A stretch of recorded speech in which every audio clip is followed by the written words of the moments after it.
Impossible for a plain yellow pumpkin to become a golden carrot. Impossible for a plain country bumpkin and a prince to join in marriage. Hey everyone, it's Jonathan and welcome to another Cinderella mini-series. This month we're looking at all three versions of Rodgers and Hammerstein's Cinderella. Joining me for this series is Lisa Faye, and normally we would probably go with a release order for a series like this, but we decided since the 1997 one was the version we were most familiar with, we would start there, and then go back in time to the original from 1957, and then the first remake from 1965. So today we're starting with the version I grew up with. I was 11 when the 1997 one was released, and I remember when it aired on TV. Back then I taped a lot of movies that aired on the Wonderful World of Disney on VHS, so I watched this one more than the original 1950 Disney version. And at the time, I had no idea that this was a remake, let alone the third version of a musical from the 1950s. And even though I discovered that fact quite a while ago, I still hadn't seen the other two, so it will be very interesting to compare the three. Now before we get into the episode, I will say that we recorded this first version back in May, so we reference a few things that back then were in our future but are now in the past. Not important to the overall conversation, but I figured I'd mention it so there's no confusion. Okay, let's get into one of my favorite versions of Cinderella, Rodgers and Hammerstein's Cinderella from 1997, starring Whitney Houston and Brandi.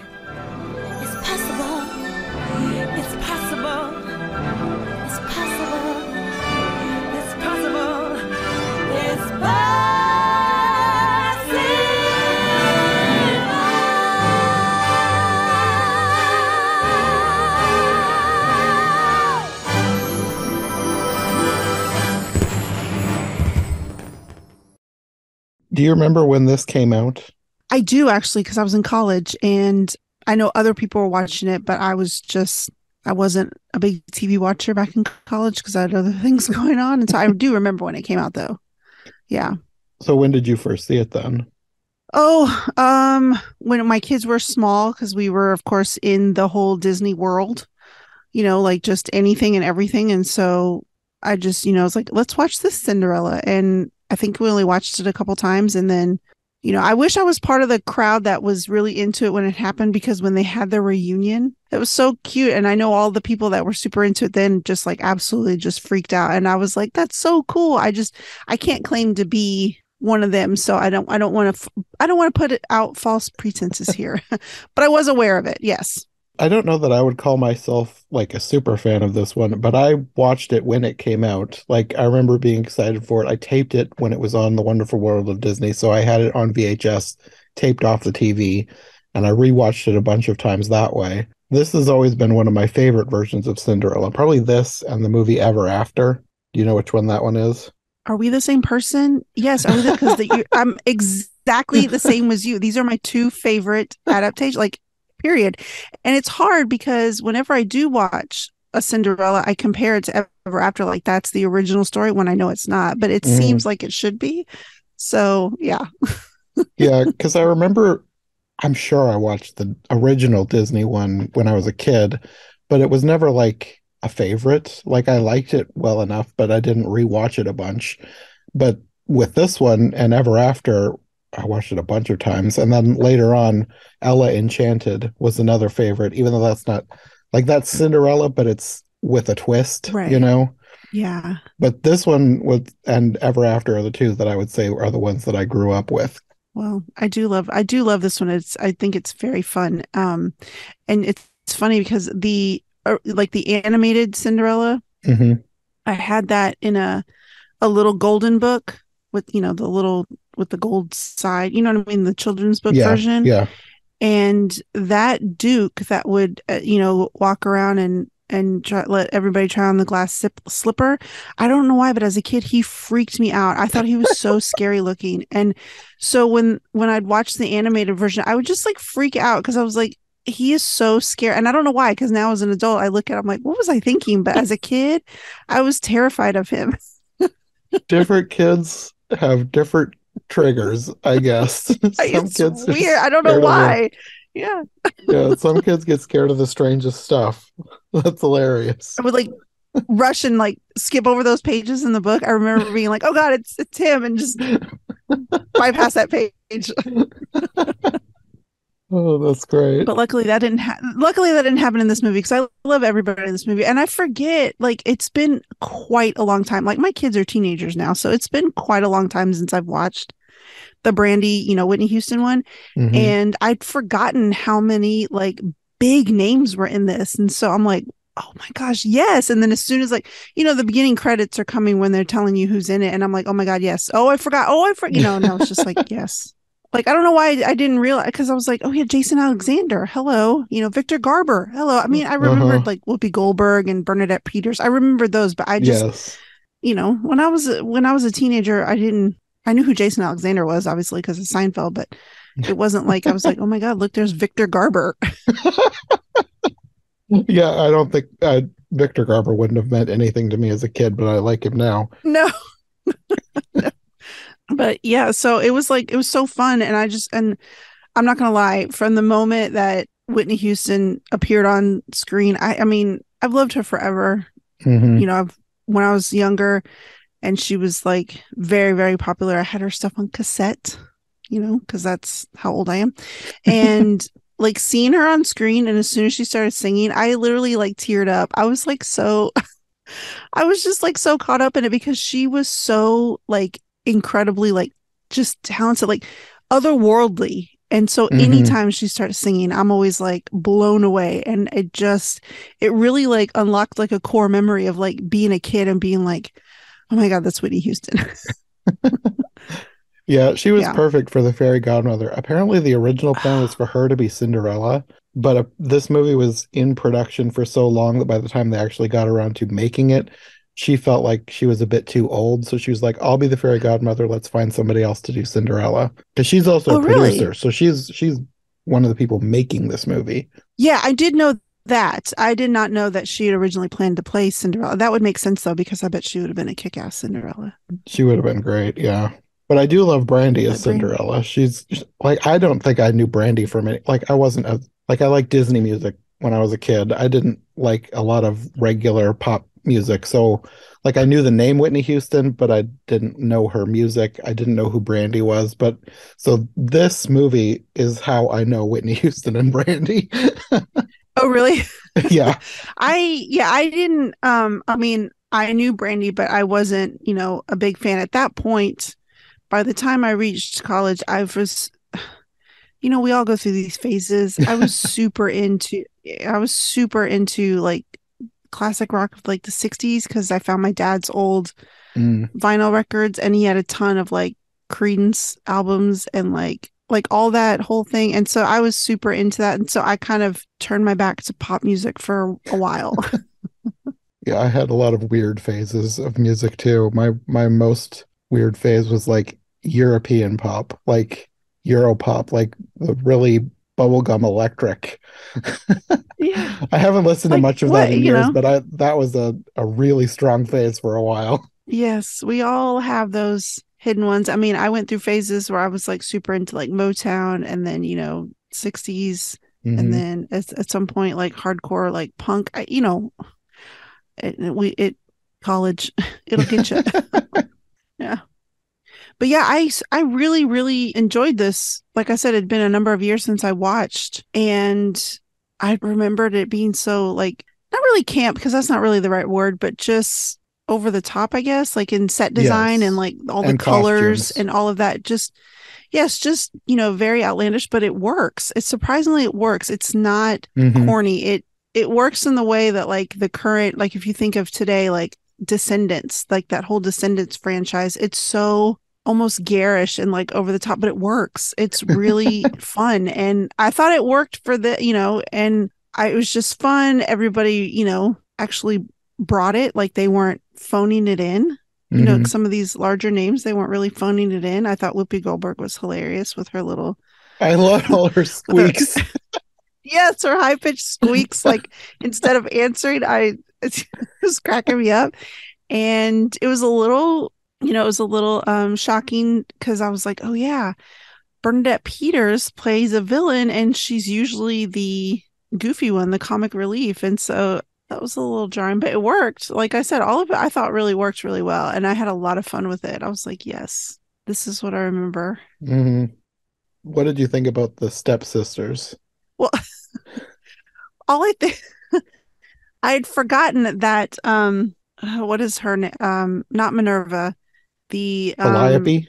yes. Calliope and Minerva are the two stepsisters. Right. So the woman who plays Calliope, I every time I see her in anything, all I think about is her in You've Got Mail, where she's talking to Meg Ryan and she's like, this is sort of thing that that nut of the Observer would write about.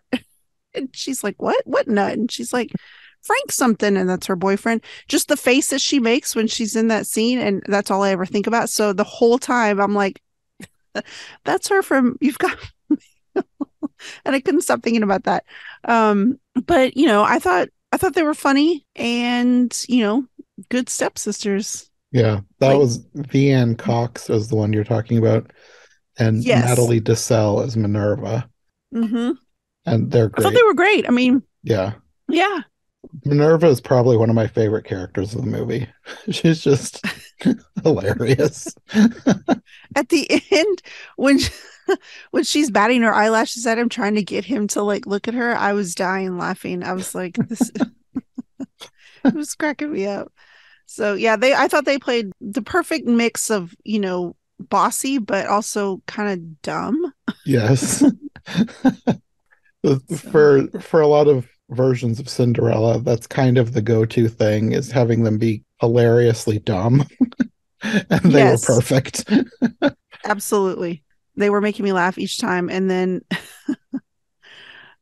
every time that they try to outdo each other, oh, well, if you're doing this, then I'm doing it was cracking me up. I was like, yes. I also love how they the way that they dress reminds me of the Mad Hatter. Yes. Ooh, good call. Just Yes. everything about them is just completely over the top ridiculous.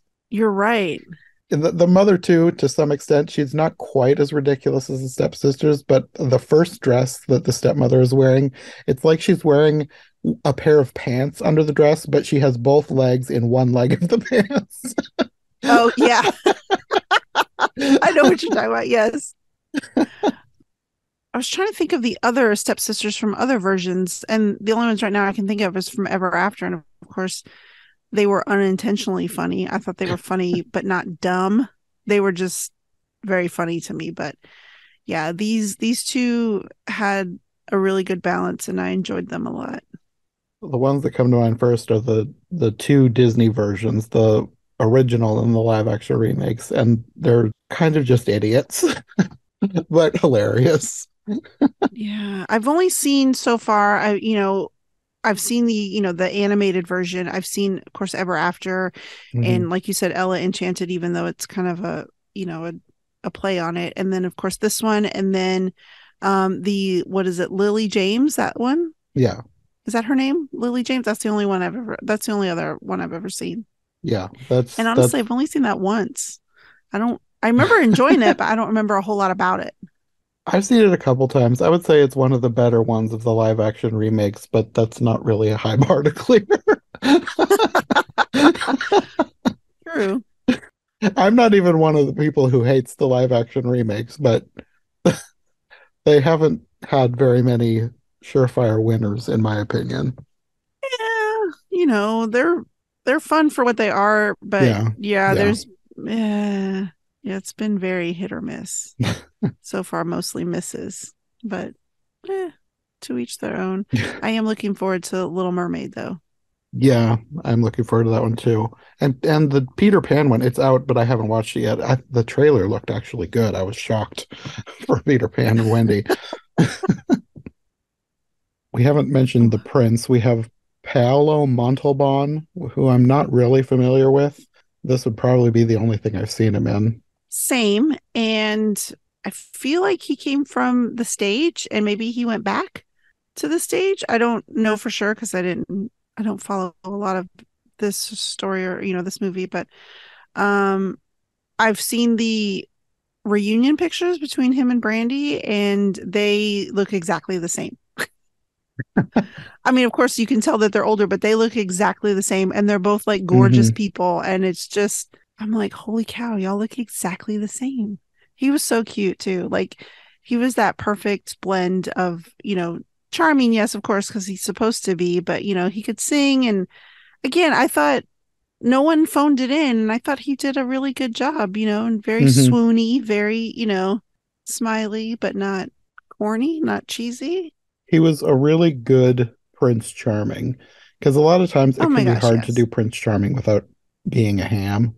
Yes. I don't know why, for some reason, the one that's coming to mind is the Shrek Prince Charming, but that's they're not all like that bad.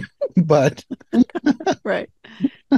yeah, he was good. Well, I always think, because I know that this was, Rodgers and Hammerstein. I understand that, but I always think, as growing up, the animated version where the prince is just basically like a background character. He's He's just only there. he's only there for like His father is five more of a minutes. character than he is. Yes, and he's like just some dark hair and like two like dark patches for eyes, and it's just very fuzzy. And Hmm. so I like it when we get a lot more of, in these other versions, where you get a lot more of his family, and you get to see all the behind the scenes and how they're just like desperate for him to get married. And I think, how old is he? Y'all need to just don't worry about it. He's got time. All these kids have time. All these kids are like teenagers in the story. Just relax. I'm trying to remember exactly the line that I mean, unless I'm thinking of Sleeping Beauty, something about what year it is, but like the not getting any younger or something. I don't remember what the Oh, line is exactly. But yeah, the back then, like in real life, I suppose it would have been much more of a worry. yeah. Now I'm like, you're fine. Yeah.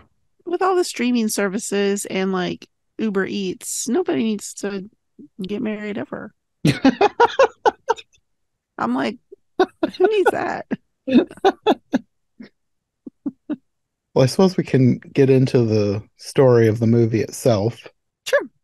The main story really gets going after there's like a whole montage at the beginning. Starts with fairy godmother popping up and singing the first bit of Impossible, and then you get like a view of the town and kind of an introduction to the characters. And then you have the prince and Cinderella meeting in the marketplace.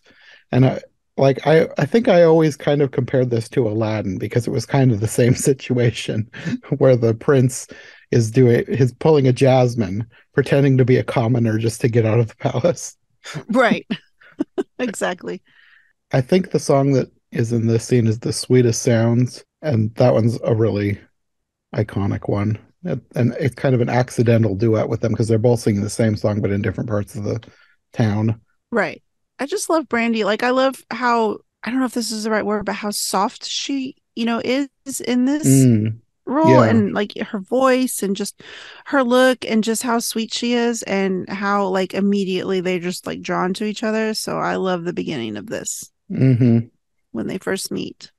Yeah. And I like that they actually meet instead of just like love at first sight at the palace and then they're going to get married. I like that they have them meet earlier than that. Right. And you can tell they actually like each other because they actually have a moment to sort of talk to each other here. Yeah.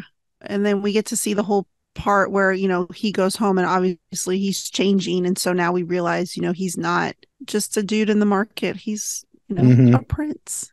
I like that little scene when he's in there and he's getting dressed again.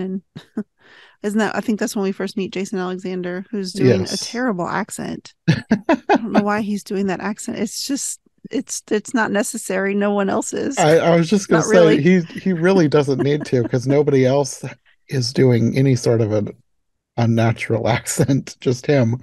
Maybe they It, thought it'd be funny. yeah. I didn't think it was funny, but I'm like, Jason Alexander is funny on his own, just being himself. You don't need to throw an extra shtick on it. Like, you don't need to like layer it or anything. He can just be himself. Yeah. And I also love the scene with him and his parents. And like I said, his mother's squeaks when he doesn't want the ball to be thrown in his honor to meet a woman. Yeah. Just And the little the way noises she she just, makes. oh my gosh. And the way she like looks at her husband like, hello. And he's like, oh, yeah. What? And this is probably not iconic to anyone but me, but when she says, Max, my smelling salts. And he totally ignores her. Yes.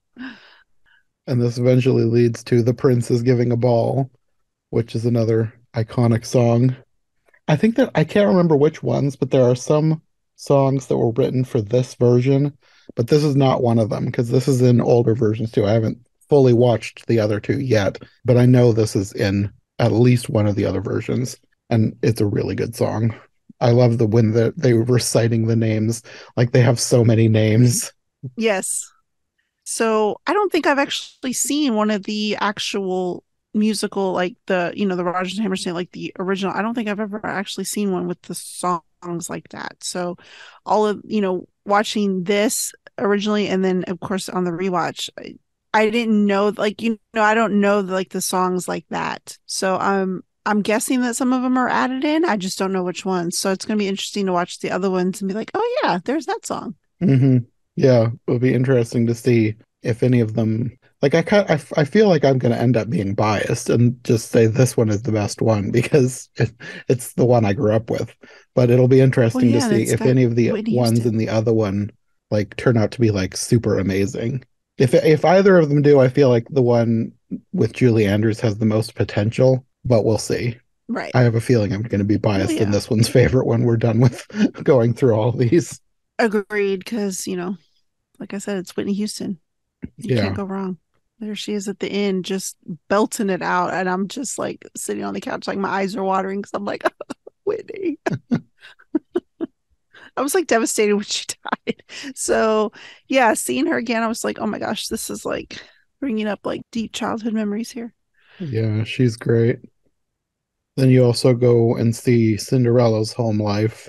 They get home and she's basically getting berated for not doing the chores, even though they made her go shopping with them, Right.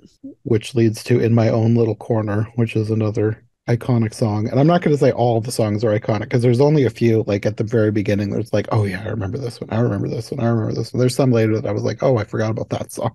But this one I feel like is one of the iconic ones from this movie. Right. And this scene I love so much because I remember watching it the first time and being obsessed with her little bed, like in the corner, and then like that fireplace, and then like the chair, because obviously that's where she like sleeps and basically lives. And I remember thinking, oh my God, that is so cute. Like I would want to live there. And just, forgotten about it. And so when I was watching it again, I'm like, oh, that's right. There's her little bed in the corner. And I'm like, oh, it's so cute. I just want that for like a little reading nook or something. I don't know why I thought about this, but like the whole point of this song is she's imagining a better life and imagining herself in all these different scenarios of all these things that she could be if she weren't here. And one of the things that she imagines is that she's a mermaid. And it suddenly flashed in my head. I was like, Brandi should play the mother in the new Little Mermaid movie. Oh my God. She looks a little bit like Halle Bailey. I think she could be a perfect mermaid mother. Oh my gosh. I did notice that too. Because of all of the Little Mermaid hype, that when she was like, when she said that in the song, I'm like, oh, Little Mermaid. Yes. Yes. We had the same thought apparently. Yes, because I'm super excited for it. And so, yeah, that was one of the things that jumped out at me on this rewatch. I'm like, oh, she could have been the Little Mermaid. After this, you go back to the prince at the palace, and there's a scene between him and Lionel as the prince is still upset that the ball was happening. And Lionel says, I probably should not interfere. Probably. And they keep knocking him off that ladder. It's cracking Yes. me up. And Lionel suggests that they go through with everything to please the parents, but to please the prince, he says if he doesn't actually find love, then they should let him find his own love his own way. And then you get more squeaks out of the queen. Oh my gosh. It was like perfect timing each time she did it. I don't know why. That just cracked me up so much. Every squeak. It was just great. I loved it. I'm like, I need to know who was behind that because it was perfect. Then you get I'm assuming that a lot of this movie happens in montage because I really don't have any idea how much time is passing between scenes because you have the scene of the stepsisters getting ready, even though it seems like they just found out that this is happening and now the ball is like actually happening now. So I'm assuming this is Right. like several days later, but it feels like it's just a couple hours later. Yes. It just goes one next to it, which I appreciate. I'm like, move it along. We don't need to draw this out. I mean, it's a pretty we all know the story. So And it's a musical, so the music can hide the passage of time within a montage. right. Yes. And you get a scene here that I think this is where like I know it's a trope that like corsets are so painful, and I know that's in some cases they can actually alleviate pain, but I think this is one of the scenes that as a kid I just assumed that corsets were a form of torture because of the mother trying to get Minerva into this corset. Oh my gosh. Yeah. I there's no way. Like I think about I'm like I think like could I have done no. Like I don't even like jeans. And those are just jeans. Like I don't like anything like that. I need all my pants to be elasticated. I can't imagine having to wear like a corset or stay anything like that. Absolutely not. Yeah, I would get too hot. Ugh, for real. And you get some stuff here with the stepsisters. Minerva is permanently itchy when she's nervous. She also likes to recite poetry and wants to recite poetry to the prince. And Calliope just wants to charm him with infectious laughter, which is just a series of snorts. Oh my gosh. And I know we're gonna get to it, but when she actually when it comes to that part and he's like, are you okay? And then, of course, the line, we hide our flaws until after the wedding. Best line of the whole movie. And Cinderella thinks that they should show the prince who they really are, and then tells them what her ideal meeting of the prince would be, complete with hand kissing. The stepsisters love it, but the stepmother thinks it's rubbish, which leads to the song Falling in Love with Love. And this is where I think the most of the montage is happening is through this song. I have no idea how much time is passing. Right. It's kind of a blur. But they leave for the ball at the end of all of this. And that's when it's gonna happen. We're gonna meet Whitney Houston. Yes, you get a reprise of In My Own Little Corner. She's imagining herself at the party. And I love the line in the reprise, the color on my two stepsisters' faces is a queer sort of sour apple green. Yes. And of course, she wishes to go to the ball, and the fairy godmother appears. And I like her Yes. line, if you want to get out of here, you're going to have to do it yourself. I like that they emphasize that because a lot of people say that Cinderella is extremely passive, which I can see how they would get that idea. But if you're really paying attention to most versions, she does try to do things for herself. But I like that they really emphasize that in this version, like having to go out and be proactive in getting yourself out of this situation. Right. Agreed. I did like that. And I did notice that because that's one of the reasons why I like Ever After so much is, she busts herself out. Yes. She's like, what are you doing here? And he's like, oh, I'm here to save you. She's like, great. So I did notice it in this version and I do appreciate it. I'm like, yes, I'm with you. And this is where you get probably my favorite song of the whole movie, Impossible, Whitney Houston, of course. Yes. And you get turning the pumpkin into a carriage and the mice into horses and coachmen. It's one of those things where you can tell this was CGI in the 90s on a TV budget, but I think they did it well enough that it has aged better than other similar CGI of the time. I think that it's one of the much better examples of this kind of thing. It's funny you say that because I was actually thinking about that when I was watching it because normally stuff like this, it's easy to poke fun at and it's easy to joke about because you're like, oh my gosh, look at how ridiculous this looks now. But I didn't mind it at all. And I was just like, oh, this is so charming because it's Mm-hmm. just a memory of the time, and I still think it works. I thought it was very cute. I was like, oh, look at this. Like all of her that, and especially at the end. Well, I know we're gonna get there, but especially at the end when she's floating, she's floating above the castle. I mean, I think a lot of this is helped by the fact that the fairy godmother's magic has this mm-hmm, specific kind of sparkle to it. And I think that sparkle mm-hmm. can really hide any flaws that are in the special effects, whether it's having her be partially visible or having the pumpkin turn into a carriage. I think those sparkles both look cool but hide flaws. And I think that's why Right. this has aged better than other examples from the time. Yeah, I liked it. And I feel like there was a scene maybe around this time when she's leaving, like she's either going to the ball or coming back, when they show the town because it's dark and quiet because I guess everyone's at the ball. And I'm like, is that a matte painting in the back? I'm like, It okay, I probably like it. was, but Yeah, didn't I care. like it because I mean, that's how you did it, Hmm. way, way back in the day. And I was like, look at that. You don't see those anymore. So I was like, oh, look, a matte painting. I kind of wish that you would see more of them because I feel like, I don't know, matte paintings just make things look better than trying to build everything in CGI. Like even the It is a best, lost art. Yes, yeah, even the best CGI, at times you can still tell. And I just like matte paintings. I do too. Like even a lot of the original Star Wars was matte paintings in the background, and they still look great. Yes, If you get a good I enough think so artist, you too. can really do something amazing. My husband and I always trying to point him out where matte painting. And then, of course, you get the time limit. She says, I don't make the rules. The magic only lasts until midnight. But then I was thinking, well, who does make the rules? It's not Right? explained. It never is.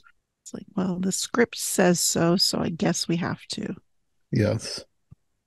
And then the song changes from impossible to it's possible, which of the songs, I think this is my favorite version of the impossible song, especially the line, impossible things are happening every day. There's just something about the way she sings that. It's just great.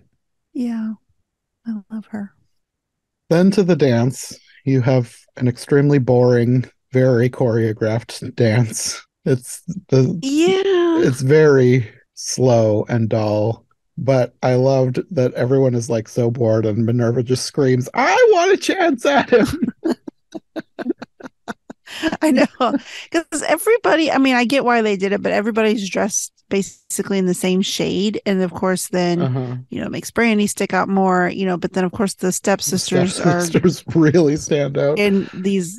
Yes. And so I get why they did it. But yeah, it's just, it's this very dark purple that most people are wearing. And so, yes, it's a very, nobody's smiling.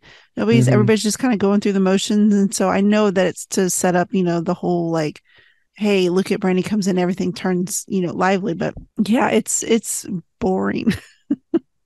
Yeah, you have the king and queen trying to figure out whether their son is smiling or wincing. Victor Garber, that's a wince. That you also get a scene with the stepmother trying to get Lionel to give her daughters a chance at the prince by trying to weirdly flirt with him, and the line that he has a wonderful head full of skin. It did get me. I did laugh I pretty really loud at that I one. love the other exchange when he replies, I honestly wish there was something between us. Really? Yes, a continent. Yeah, I'm like, you could have done all that without that goofy accent and it would have been much better.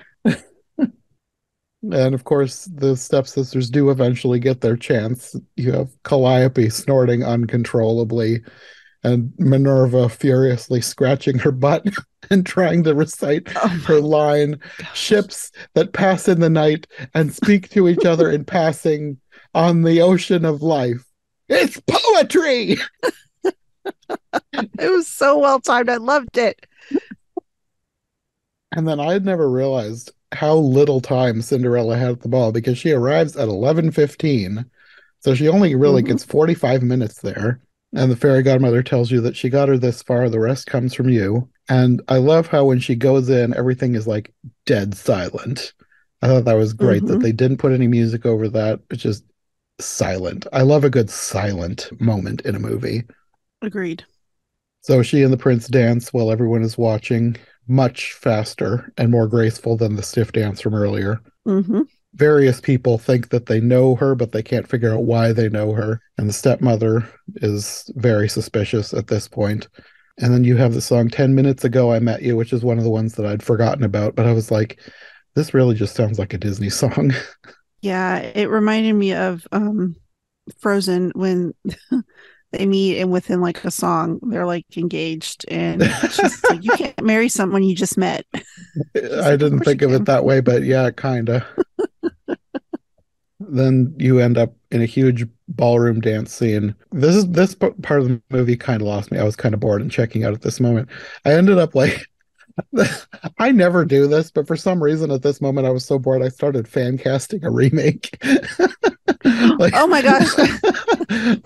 like this is the third remake of this movie, so I was like, well, they'll probably eventually make another one. Who would they get? Oh my gosh. That's hilarious. The thing that I kept coming back to is the stepsisters. I don't know why, but like they reminded me of.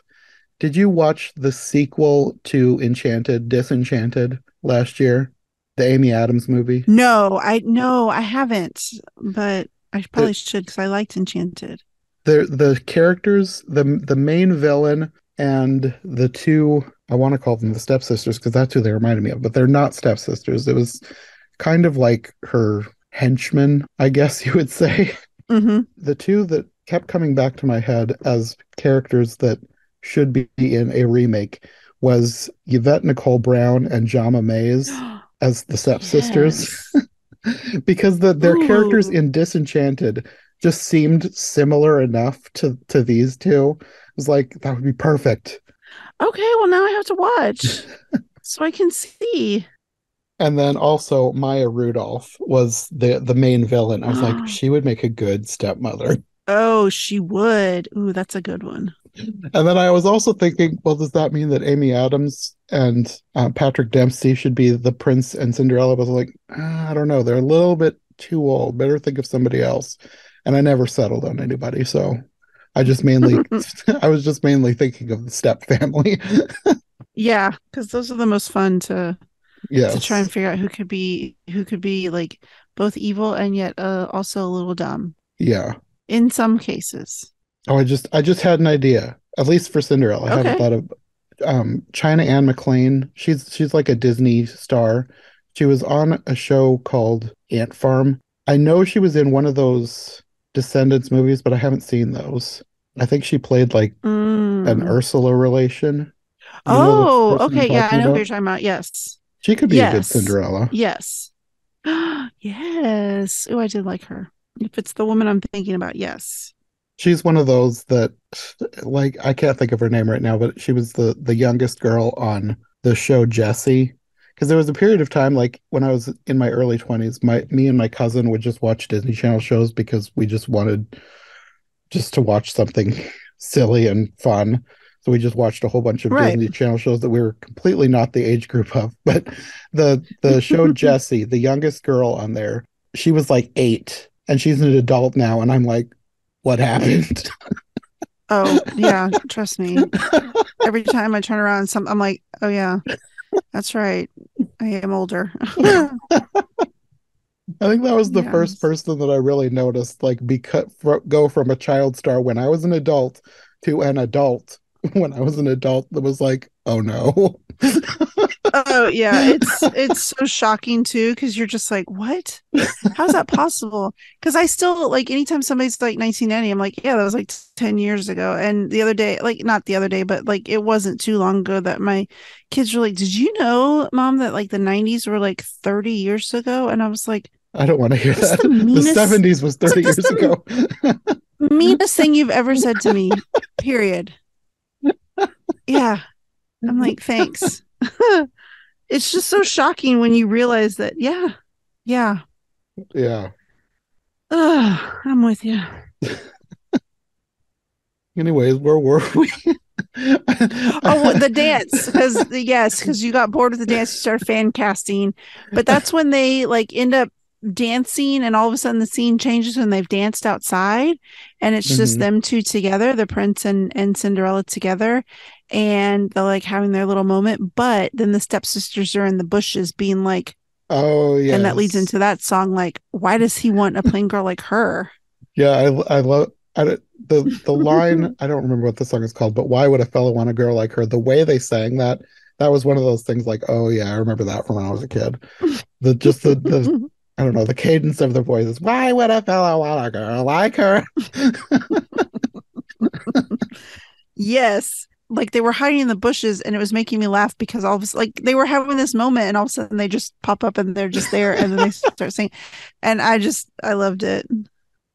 You also get a scene in here where the king and queen are like trading dancing with Cinderella and the prince, and she kind of freaks out when she realizes that she's not who they think that she is, and she runs to find her fairy godmother and wants her to take her back home, but she basically gives her a pep talk like, you don't want to quit now. And then the Right. prince finds her, and the fairy godmother disappears, and they have a conversation which turns into a song. Do I love you because you are beautiful, or are you beautiful because I love you? And then that song I kind of forgot about, but there's a line in there that I definitely remembered. Are you the sweet invention of a lover's dream, or are you really as wonderful as you seem?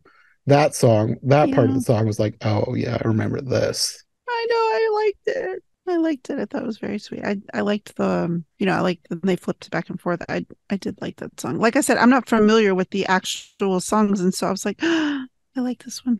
Yeah. And by the end of this one, you can tell that they're super in love, but of course, as it is wont to do, the clock begins striking and she runs. And I kind of liked that she's in rags before she's like fully out of the castle. She's like running down the stairs and she's back to her rags. She doesn't even Same. make it away. I liked that. Yep. And I liked that that song kind of kept going after she's left. They're still singing to and about each other. And then he I finds the know. glass slipper. And then there was a scene here. She's like running through the town, and you can see the castle behind her at the top of the mountain. I was like, how far and how long was she running?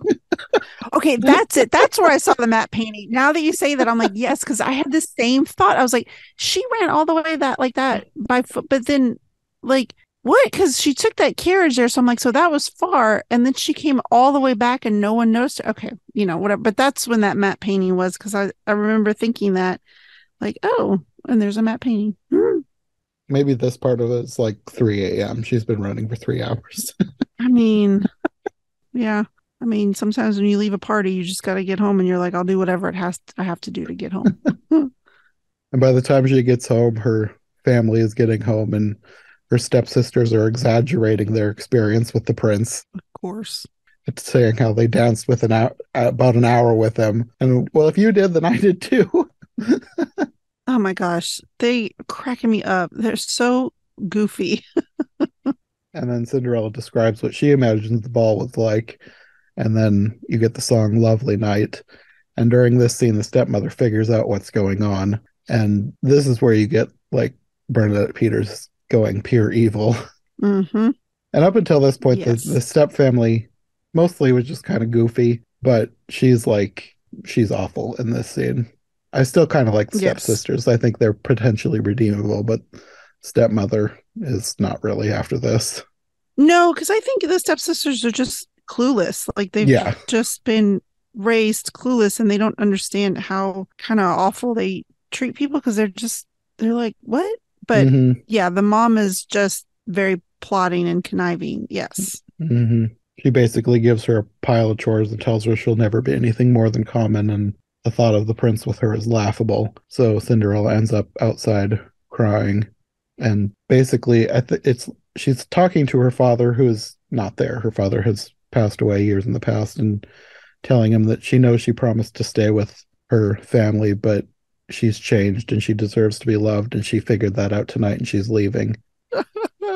I know. I love that part. It's so sad.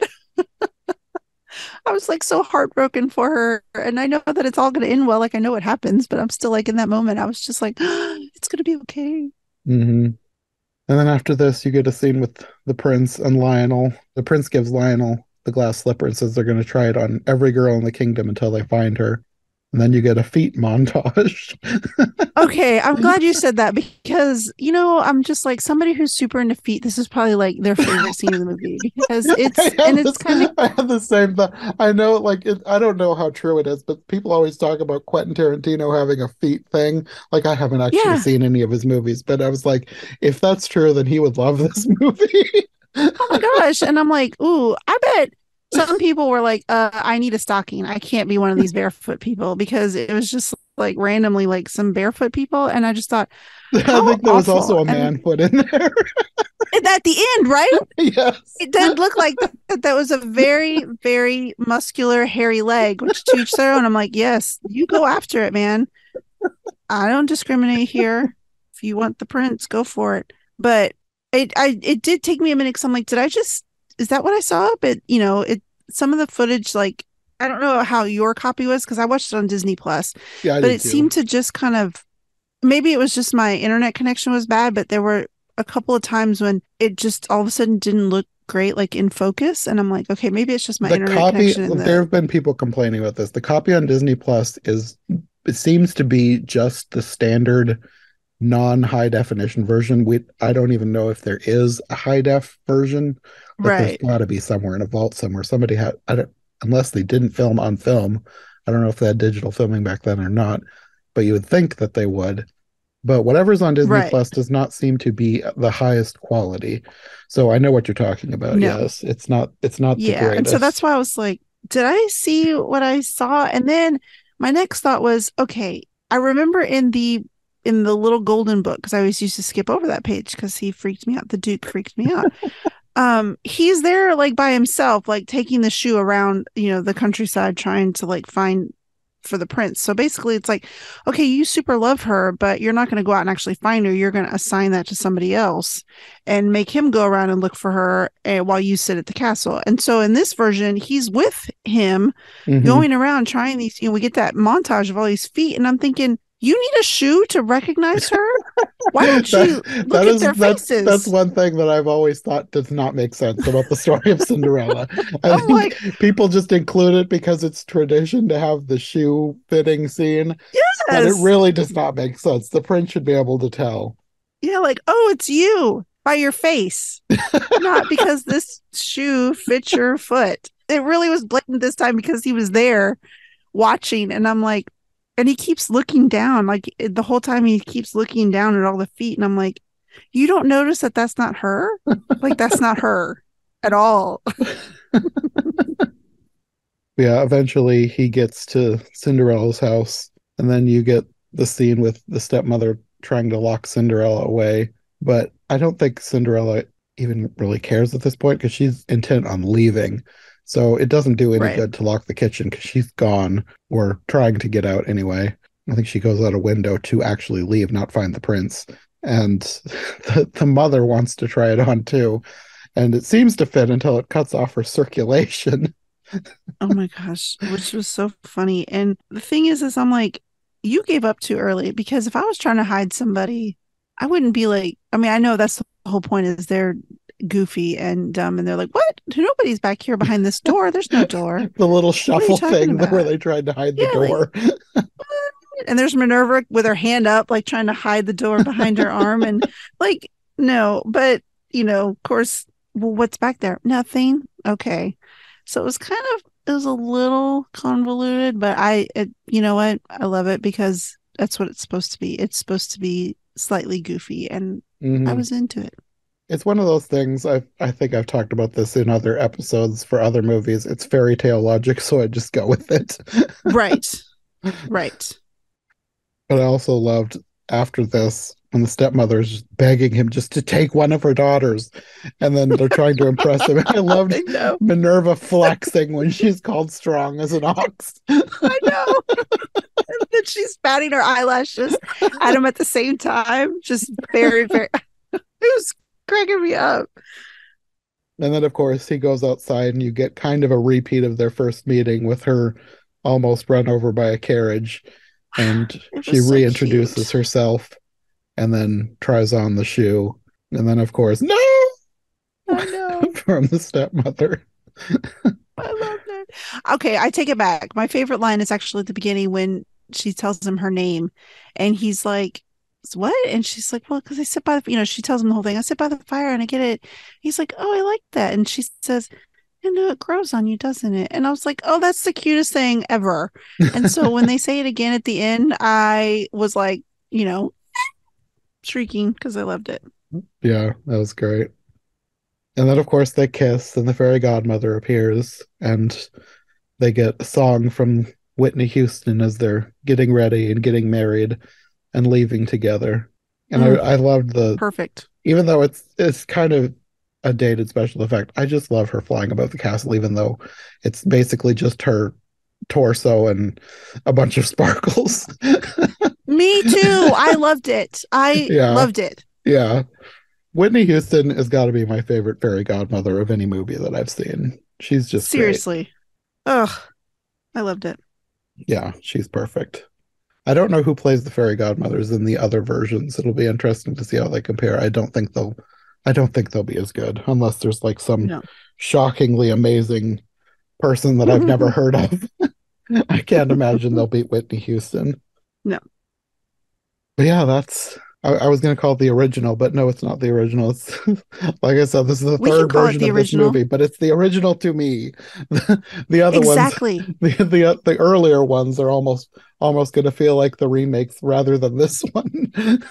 I'm with you. It's gonna be like, when you grow up, well, it's not gonna be like that because this is kind of backwards, but you watch, the original Star Wars and then they had the, other episodes come out, which we don't talk about those in this house. And so then when you try and watch them in order, it goes from like, better technology back to the original, but we still, it's whatever you want it to be, whatever you want the first one to be, and this Hmm. could be the first one for us. We could just be like, Yeah. yes, this is the original. We don't need That's why I this wanted to and ever start after. this series with this one because I knew Yes. that once we get to the other ones, I'm just going to be comparing it to this one. So I was like, even though normally I like to start with the original and then move on to the remakes, I was like, we just need to do this one first because this is the one I grew up with. Hmm. Because I know when we do the other ones, they're just going to get compared to this one. So we might as well do this one first. I think that was an excellent idea because I agree with you. And I think it was like I said at the beginning, where watching this, I kept comparing it to Ever After, even though that's, it complements it. You know what I mean? And so I had to be like, no, this is not you have to go back to the like, it's a musical. It's not, it's not Drew Barrymore Yeah. being, cute in a field. So we can call this the original. We can do whatever we want. You can Yes. do whatever you want. It's your podcast. You do whatever you want. Okay, well, I think this will probably be a good place to end this episode, but we will be back next week with another one talking about what is actually the original one. It'll be weird to see what it's like, but I'm sure it'll be good. It's Julie Andrews, so it's got to be good in its own way. It does, because you're right. Julie Andrews, I mean, come on. And I'm very much looking forward to it because even though, yes, I am going to compare it, I'm excited to see the true OG and compare Hmm. it. I am excited. So Yeah. it'll be fun. Well, until then, do you want to let people know where they can find you if they want more from you? Well, first of all, thank you very much for asking me because this has been a delight. I mean, it's been honestly years and years since I've even thought, oh, no, okay, you know what? I lied because I watch Ever After all the time. But like when it comes down to like the actual like Cinderella story, it's been years. And so to dive back into this has been like super fun. And so thank you for asking me and thank you for letting me join you. And yes, I actually have I mean, it's not new, but I'm back on it again. It's called Which Was Better, where I compare books and their movie adaptations. And so you can find me on Instagram at Which Was Better. That's pretty much the only place I'm at now. Well, if somebody likes my Every Version Ever podcast, then they might enjoy that as well. Yeah, for sure. Okay, well, we will talk to you next time. Thank you and bye. Thanks for listening to Every Version Ever. If you like what you've heard, make sure to subscribe on your preferred podcast platform or to our YouTube channel. Make sure to follow my co-hosts as well, and if you want more content from us, check out one of the other podcasts in the iHeart Movies Podcast Network, or check out my brand new Patreon. My Linktree, as well as any other relevant links, will be in the description. We'll be back soon with another brand new episode, so thanks for listening, and we'll see you next time.